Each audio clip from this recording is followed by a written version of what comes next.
минь төргийа. Тэгэхээр одоо гарч байгаа хууль маань бас цаг үе нэлээд өөрчлөгдсөн байгаа учраас эргэж харах юмнууд бол бас байгаа баха. Зарим нэг одоо үр дүнгүй байгаа арга хэмжээнүүд энтэй бол бид нэр одоо болоод явсан дээр. Ер нь хамгийн гол арга хэмжээгээ бол авчлаа шүү дээ. Сая одоо цахилгаан дулааны хөнгөлтийг иргэн аж ахуйн нэгж үзүүлнэ гэдэг бол асар их мөнгө шүү дээ. Энд чинь 200 мегаваттын нэг бидний барьж чадахгүй байгаа станцыг барих хэмжээний мөнгө байсан байхгүй юу? Тэн дээр бид бас анхаармаар байгаа. Мөнгөгүй гэлээдэг тийм ээ. Тэгээ станц бариагүй 10 жил болчихж байгаа шүү дээ. Тэгсэн мөртлөө бид нар яг ийм үед бол ийм мөнгө гаргаад ирж байгаа байхгүй юу? Тэгэхээр энэ дээр бид нар бас боддог байх хэрэгтэй. Тэгэхээр ийм их хэмжээний мөнгө зарцуулсан юм чинь одоо бусад зарим нэг арга хэмжээгээ бол одоо бас анхаарах, эргэж харах юм шаардлагатай шүү гэдгийг бас хэлье.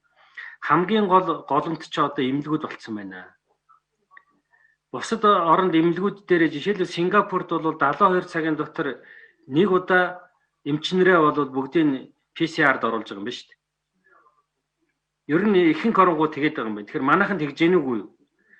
Энэ нэг зүгээр нэг хаах гэдэг л одоо нэг тийм одоо нэг хэлбэр арга юм хаашийн нэг ийм л юм ярих юм. А ер нь бол бусад орн чинь бизнесийн бол зогсоохгүй байгаа юм биш, нийтийн тээврийн зогсоохгүй байгаа юм бэл. Тэр одоо үзүр үйлчилгээ бар цэнгэний газруудын л хаагаад байгаа болохоос биш.